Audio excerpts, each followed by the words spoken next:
For the Top 10 announcement, we do have some other stories that we are tracking. First, a shooting near Grand Haven. A man was shot near a shooting range filled with public safety officers from a local college. 24-hour News 8's Steve Kelso is live in the neighborhood where the bullets were flying. Steve? Yeah, good evening, Sue. I'm in the Cutter Park neighborhood here in Grand Haven Township in Ottawa County. Check this out. This morning, two men were working outside of this house when one of them noticed he had an injury to his forearm. His co-worker drove him to North Ottawa Community Hospital, and that's where the 30-year-old man discovered that he'd been shot. And if you think that was a surprise to him, think of how he must have felt when he found out who shot him. The Ottawa County Sheriff's Department tells us that that shooter was most likely a Grand Valley State University police officer. They say 7 officers from the GVSU force were taking part in shooting training here at the North Ottawa Rod and Gun Club, a range police frequently use for that kind of training.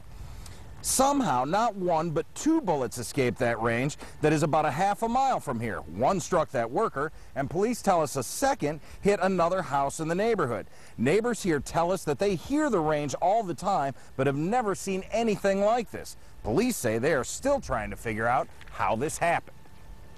Now, beyond that, we're still looking into, what may have caused this. The rounds had come from the range. We believe that at this point, but the scenario that caused the rounds to leave the range area, all that is still a matter of investigation.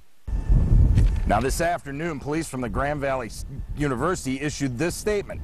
This incident is very unfortunate for all parties involved. The Grand Valley State University Police Department and officers who were at the firearms range are cooperating fully with this investigation. And beyond that, they're offering no other comment. I should tell you that within the last 10 minutes, photojournalist Evan Leonard just spoke with someone who has another gunshot into their house. We're not sure if that was the house that was hit or if that's yet a third bullet. But you can bet we're going to stay on top of this because we want to know how this happened and how they're going to prevent it from happening again.